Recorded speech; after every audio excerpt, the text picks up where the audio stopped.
ಎಲ್ಲರಿಗೂ ನಮಸ್ತೆ. ನಾನು ಇವತ್ತು ಚನ್ನಪಟ್ಟಣ ತಾಲೂಕು ಬ್ರಹ್ಮಣಿಪುರ ಸರ್ಕಾರಿ ಹಿರಿಯ ಪ್ರಾಥಮಿಕ ಶಾಲೆ ಇಲ್ಲಿ ನಿಂತ್ಕೊಂಡು ಒಂದು ವಿಡಿಯೋ ಮಾಡ್ತಾ ಇದ್ದೀನಿ. ಏನಕ್ಕೆ ಅಂದರೆ ಈ ಸರ್ಕಾರಿ ಶಾಲೆಯಿಂದ ಒಂದು ಮಗು ನವೋದಯ ಪಾಸ್ ಆಗಿದ್ದಾರೆ. ನಮ್ಮ ಯೂಟ್ಯೂಬ್ ಚಾನಲ್ ನೋಡಿ ಒಂದು 5-6 ತಿಂಗಳು ಯೂಟ್ಯೂಬ್ ಚಾನಲಲ್ಲಿ ಕೋಚಿಂಗ್ ತಗೊಂಡು ನವೋದಯ ಪಾಸ್ ಆಗಿದ್ದಾರೆ. ಅದಕ್ಕೋಸ್ಕರ ಇಲ್ಲಿ ಟೀಚರ್ಸು ಮತ್ತು STMC ಅಧ್ಯಕ್ಷರು ಮತ್ತು ಮಕ್ಕಳೆಲ್ಲ ಅಂದರೆ ಇವರೆಲ್ಲ ಟಾಪರ್ಸ್ ಇದ್ದಂಗೆ ಈ ಸ್ಕೂಲ್ ಅವರೆಲ್ಲ ನಿಂತ್ಕೊಂಡು ಇವ್ರಿಗೆ ಏನಾದರೂ ಒಂದು ಸಣ್ಣ ಸನ್ಮಾನ ಥರ ಹಮ್ಮಿಕೊಂಡಿದ್ದೀವಿ. ಇದು ಚನ್ನಪಟ್ಟಣದಿಂದ ಸುಮಾರು 4 ಕಿಲೋಮೀಟರ್ ದೂರ ಆಗುತ್ತೆ. ಇಲ್ಲಿಗೆ 4 ಕಿಲೋಮೀಟರ್ ದೂರ ಆಗುತ್ತೆ. ಕೋಚಿಂಗ್ ಏನಾದ್ರು ಹೋಗ್ಬೇಕು ಅಂದರೆ ಅಲ್ಲೇ ಹೋಗ್ಬೇಕಾಗತ್ತೆ. ಈ ಮಗು ಏನು ಮಾಡಿದೆ ಅಂದರೆ ಯೂಟ್ಯೂಬಲ್ಲಿ ಸರ್ಚ್ ಮಾಡಿದ್ದಾರೆ. ಒಂದು 5-6 ತಿಂಗಳಿಂದ ನವೋದಯ ಕೋಚಿಂಗ್ ಅಂತ ಸರ್ಚ್ ಮಾಡಿದಾಗ ನಮ್ಮದು ಯೂಟ್ಯೂಬ್ ಚಾನಲ್ ಸಿಕ್ಕಿದೆ. ಅಲ್ಲಿ ಯೂಟ್ಯೂಬ್ ಚಾನಲ್ ನೋಡಿಕೊಂಡು ಒಂದು 8 ಬುಕ್ ಇದೆ. 8 ಬುಕ್ ತಗೊಂಡು ಕೂತ್ಕೊಂಡು ಮನೇಲೆ ಕೂತ್ಕೊಂಡು ಪ್ರಾಕ್ಟೀಸ್ ಮಾಡಿದ್ದಾರೆ. ಈಗ ಎಕ್ಸ್ಪ್ಲೇನ್ ಮಾಡ್ತಾರೆ ಯಾವ ರೀತಿ ಪ್ರಾಕ್ಟೀಸ್ ಮಾಡಿದ್ದಾರೆ ಅಂತ. ಹೇಳಪ್ಪ, ಬೆಳಿಗ್ಗೆ ಯಾವ ರೀತಿ ಪ್ರಾಕ್ಟೀಸ್ ಮಾಡ್ತಾ ಇದ್ರಿ, ಸಾಯಂಕಾಲ ಯಾವ ರೀತಿ ಪ್ರಾಕ್ಟೀಸ್ ಮಾಡ್ತಾ ಇದ್ರಿ? ಬೆಳಿಗ್ಗೆ 5 ಗಂಟೆಯಿಂದ 7 ಗಂಟೆವರೆಗೂ ಪ್ರಾಕ್ಟೀಸ್ ಮಾಡ್ತಿದ್ದೆ. ಸ್ಕೂಲ್ ಬಿಟ್ಟಾದ್ಮೇಲೆ ಬಟ್ಟೆ ಎಲ್ಲ ಬಿಚ್ಚಾಕ್ಬಿಟ್ಟು ಹೋಗಿ 2 ಗಂಟೆ ಪ್ರಾಕ್ಟೀಸ್ ಮಾಡ್ತಿದ್ದೆ. ಅಂದ್ರೆ ಬೆಳಿಗ್ಗೆ 2 ಅವರ್ಸ್ ಪ್ರಾಕ್ಟೀಸ್ ಮಾಡಿದ್ದಾರೆ. ಮತ್ತೆ ಸ್ಕೂಲಿಂದ ಬಂದಾದ್ಮೇಲೆ ಬಟ್ಟೆ ಚೇಂಜ್ ಮಾಡ್ಕೊಂಡು ಇಮಿಡಿಯೇಟ್ ಆಗಿ ಅವ್ರ ಅದನ್ನ ಹೇಳ್ತಾ ಇದ್ದಾರೆ ನೋಡಿ, ಗ್ರಾಮೀಣ ಭಾಷೆಯಲ್ಲಿ ಹಂಗೆ ಹೇಳ್ತಾರೆ. ಬಟ್ಟೆ ಚೇಂಜ್ ಮಾಡ್ಕೊಂಡು ಇಮಿಡಿಯೇಟ್ ಆಗಿ 4 ಗಂಟೆಯಿಂದ 6 ಗಂಟೆ ತನಕ ಪ್ರಾಕ್ಟೀಸ್ ಮಾಡ್ತಾ ಇದಾರೆ ಅಂತ. ಅಂದ್ರೆ ಪ್ರತಿದಿನ 3 ರಿಂದ 4 ಗಂಟೆ ಕೂತ್ಕೊಂಡು ಹೋದ್ರು ಬರೀ 5-6 ತಿಂಗಳು ಕೂತ್ಕೊಂಡು ಹೋದ್ರು ನವೋದಯ ಕ್ವಾಲಿಫೈ ಆಗ್ತಾರೆ ಅನ್ನೋಕೆ ಇದೊಂದು ಎಕ್ಸಾಂಪಲ್. ಏನಕ್ಕೆ ಅಂದ್ರೆ ಇದೆಲ್ಲ ಕೋಚಿಂಗ್ ಸೆಂಟರ್ ಭ್ರಮೆ ಉಟ್ಕೊಬಿಟ್ಟೈತೆ. ಮಕ್ಕಳು 3ನೇ ಕ್ಲಾಸ್ ಆದ ತಕ್ಷಣ ತಗೊಂಡೋಗಿ ರೆಸಿಡೆನ್ಷಿಯಲ್ ಕೋಚಿಂಗ್ ಅಂತ ಹಾಕ್ಬಿಡ್ತಾರೆ. ಹಾಸ್ಟೆಲ್ ಲಕ್ಷಾಂತರ ರೂಪಾಯಿ ಖರ್ಚು ಮಾಡಿ ರೆಸಿಡೆನ್ಷಿಯಲ್ ಕೋಚಿಂಗ್ ಅಂತ ಹಾಕ್ಬಿಡ್ತಾರೆ. ಈ ಮಗು ನೋಡಿ ಏನು ಇದ್ ಮಾಡಿಲ್ಲ. ಬೆಳಿಗ್ಗೆ 2 ಅವರ್ಸ್, ಸಾಯಂಕಾಲ 2 ಅವರ್ಸ್, ಬರೀ 5-6 ತಿಂಗಳು ಅಪ್ಲಿಕೇಶನ್ ಹಾಕಾದ್ಮೇಲೆ ನವೋದಯ ಕೋಚಿಂಗ್ ಶುರು ಮಾಡಿದ್ರಲ್ಲಪ್ಪ. Yes sir. ಅಪ್ಲಿಕೇಶನ್ ಮುಂಚೆ ಏನಾರ ಟ್ರೈನಿಂಗ್ ತಗೊಂಡಿದ್ರಾ? ಸರಿ ಇಲ್ಲ. ನೋಡಿ, ಅಪ್ಲಿಕೇಶನ್ ಹಾಕಿದ್ದಾರೆ. ಅಪ್ಲಿಕೇಶನ್ ಹಾಕಾದ್ಮೇಲೆ ಕುಂತ್ಕೊಂಡು ಸರ್ಚ್ ಮಾಡಿದ್ದಾರೆ ನವೋದಯ ಕೋಚಿಂಗ್ ಎಲ್ಲಿ ಸಿಗುತ್ತೆ ಅಂದ್ಬಿಟ್ಟು ಆನ್ಲೈನ್ ಅಲ್ಲಿ. ಆಗ ನಮ್ಮ ಯೂಟ್ಯೂಬ್ ಚಾನಲ್ ಸಿಕ್ಕಿದೆ. ಆಗ ನವೋದಯ ಕೋಚಿಂಗ್ ತಗೊಂಡು 5-6 ತಿಂಗಳಲ್ಲಿ ಕಷ್ಟಪಟ್ಟು ಓದಿ ನವೋದಯ ಕ್ವಾಲಿಫೈ ಆಗಿದ್ದಾರೆ. ಅದಕ್ಕೋಸ್ಕರ ಒಂದು ಸಣ್ಣ ಗಿಫ್ಟ್ ಕೊಡ್ತಾ ಇದೀವಿ ನಮ್ಮ ಕಡೆಯಿಂದ. ಬೊಕ್ಕೆ ಮತ್ತೆ ಬುಕ್ ತಗೋಬಪ್ಪ. ಅಂದ್ರೆ ಇದಕ್ಕೆಲ್ಲ ಕಾರಣ ಅಂದ್ರೆ ನಾವು ಅಂತ ಹೇಳ್ತಾ ಇಲ್ಲ. ಇದರಲ್ಲಿ ಏನಾಗಿದೆ ಅಂದ್ರೆ ಈ ಸ್ಕೂಲ್ ಕ್ವಾಲಿಟಿ ಆಫ್ ಎಜುಕೇಶನ್ ತೋರಿಸುತ್ತದೆ. ಇದು ಒಂದು ಗ್ರಾಮೀಣ ಭಾಗದಲ್ಲಿರೋ ಒಂದು ಸಣ್ಣ ಸರ್ಕಾರಿ ಶಾಲೆ ಆದ್ರೂ ಈ ಸ್ಕೂಲ್ ಕ್ವಾಲಿಟಿ ಆಫ್ ಎಜುಕೇಶನ್ ತೋರಿಸುತ್ತೆ. ಅಂದ್ರೆ ಆ ರೀತಿ ಫೌಂಡೇಶನ್ ನ ಸೆಟ್ ಮಾಡಿದ್ದಾರೆ. ಇರಪ್ಪ ಒಂದು ನಿಮಿಷ. ಆ ರೀತಿ ಇಲ್ಲಿ ಫೌಂಡೇಶನ್ ನ ಸೆಟ್ ಮಾಡಿದ್ದಾರೆ. ಅದ್ರ ಮೇಲೆ ಮಗು ತನ್ನ ಸ್ವಂತ ಎಫರ್ಟ್ ಸಾಮರ್ಥ್ಯದಿಂದ ಮನೆ ಕಟ್ಟಿದ್ದಾರೆ ಅಷ್ಟೇನೆ. ಅದಕ್ಕೆಲ್ಲ ಕಾರಣ ಅಲ್ಲಿ ಹಿಂದೆ ನಿಂತಿದ್ದಲ್ಲ teachers, Kannada, English, maths teachers, ಅವರು ಇದಕ್ಕೆಲ್ಲ ಮುಖ್ಯ ಕಾರಣ. ಇವರು ನಮ್ಗೆ ಫೌಂಡೇಶನ್ ಇದ್ದಂಗೆ. ಆ ಫೌಂಡೇಶನ್ ಮೇಲೆ ಈ ಮಗು ತನ್ನ ಸ್ವಂತ ಸಾಮರ್ಥ್ಯದಿಂದ ಮನೆ ಕಟ್ಕೊಂಡಿದೆ. ಅದಕ್ಕೋಸ್ಕರ ನಮ್ಮ ಕಡೆಯಿಂದ ಒಂದು ಸಣ್ಣ ಗಿಫ್ಟ್. ಫಸ್ಟ್ ಬುಕ್ಕೆ ಪ್ಲಾಸ್ಟಿಕ್ ಕವರ್ ತಗೊಳ್ಳಿ.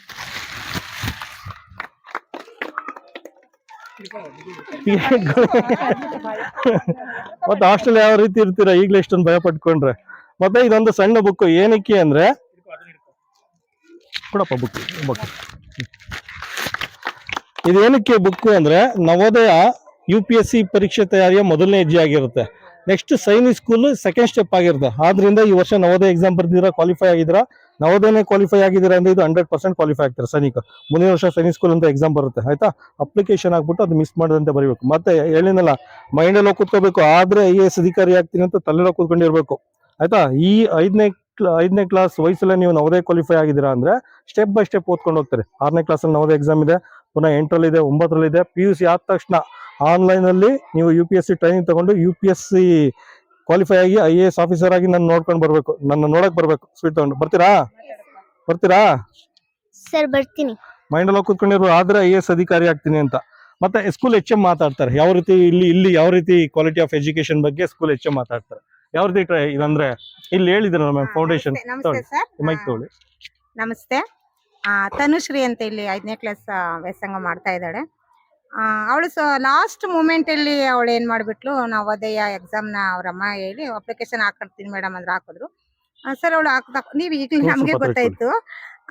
ಸರ್ ಇಲ್ಲಿ ನಾವೇ ಸಹ ಇಲ್ಲಿ ಆಯಾ ಕ್ಲಾಸ್ ಟೀಚರ್ಸ್ಗಳು ಟಚ್ ಕೊಡ್ತಿದ್ವಿ ಸರ್. ಅದು ನಾವು ಅವಳಿಗೂ ಸಹ ಕೊಡ್ತಿದ್ವಿ.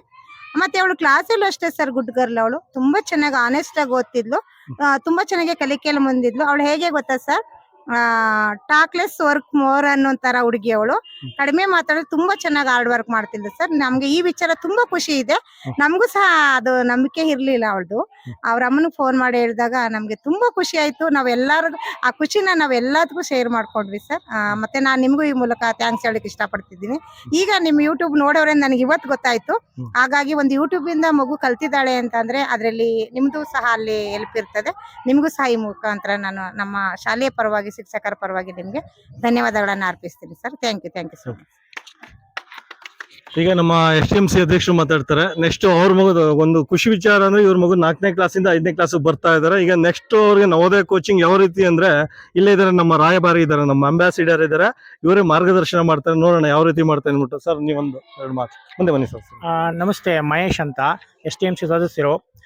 ಏನಪ್ಪಾ ಅಂದರೆ ಪ್ರತಿಯೊಬ್ಬರಿಗೂ ನಾನು ಕೇಳ್ಕೊಳ್ಳೋದು ಏನಪ್ಪ ಅಂದರೆ, ನೀವು ಪ್ರೈವೇಟ್ ಸ್ಕೂಲು, ಕಾನ್ವೆಂಟ್ ಸ್ಕೂಲು ಅಂತ ಅಂದ್ಬಿಟ್ಟು ಎಲ್ಲೋ ಕಳಿಸೋದಕ್ಕೆ ಹೋಗಬೇಡಿ. ಯಾಕೆಂದರೆ ನಮ್ಮ ಸರ್ಕಾರಿ ಶಾಲೆಯಲ್ಲಿ ಒಂದು ಮೌಲ್ಯಾಧಾರಿತ ಮತ್ತು ತುಂಬ ಪ್ರತಿಭಾನ್ವಿತ ಶಿಕ್ಷಕರು ಇರ್ತಾರೆ. ಅವರಿಂದ ನಮ್ಮ ಮಕ್ಕಳುಗಳಿಗೆ ಒಳ್ಳೆ ಎಜುಕೇಷನ್ ಸಿಗುತ್ತೆ. ಅದ್ರ ಜೊತೆಗೆ ನಮ್ಮ ಇವ್ರ ಸರ್ಕಾರದವ್ರದ್ದು ಏನು ಸಪೋರ್ಟಿಂಗ್ ಚಾನಲ್ಗಳಿರ್ತವೆ, ಅದ್ರ ಮುಖಾಂತರ ಮಕ್ಕಳುಗಳಿಗೆ ಅನುಕೂಲ ಆಗುತ್ತೆ. ಸೊ ಪ್ರತಿಯೊಬ್ಬರು ಸುಮ್ಮನೆ ಲಕ್ಷಾಂತರ ರೂಪಾಯಿ ಖರ್ಚು ಮಾಡಿ ನೀವು ಅದು ಇದು ಕಾನ್ವೆಂಟ್ ಅಂತೆ ಮತ್ತೊಂದು ಕಡೆ ಅಂತ ಸೇರಿಸೋದ್ರ ಬದಲು ಸರ್ಕಾರಿ ಶಾಲೆಗಳಿಗೆ ಕಳಿಸಿ ಅಲ್ಲಿರೋ ಫೆಸಿಲಿಟಿಗಳನ್ನ ಬಳಸ್ಕೊಳ್ಳಿ. ಮಕ್ಕಳು ನ್ಯಾಚುರಲ್ ಆಗಿ ವಿದ್ಯಾವಂತರಾಗ್ತಾರೆ, ಪ್ರತಿಭಾನ್ವಿತರಾಗಿ, ಕಾರ್ಯೋನ್ಮುಖರಾಗಿ, ಕಾರ್ಯಶೀಲರಾಗಿ ಬೆಳೀತಾರೆ. ನಮ್ಮ ಇದಕ್ಕೆ ಉದಾಹರಣೆ ನಮ್ಮ ಶಾಲೆ, ನಮ್ಮ ಮಗಳು ಓದ್ತಾ ಇರೋ ಈ ಶಾಲೆಯಲ್ಲಿ ಈ ಪುಟ್ಟ ಹುಡುಗಿ ಒಂದು ಸಾಧನೆ ಒಂದು ನಮಗೆ ಖುಷಿ ತರುತ್ತೆ. ಅದೇ ಒಂದು ಉದಾಹರಣೆ. ಸೊ ಎಲ್ಲರೂ ಇದೇ ಥರ ಮಾಡಿ ಸರ್ಕಾರಿ ಶಾಲೆಗೆ ಕಳಿಸ್ಕೊಡಿ. Thank you.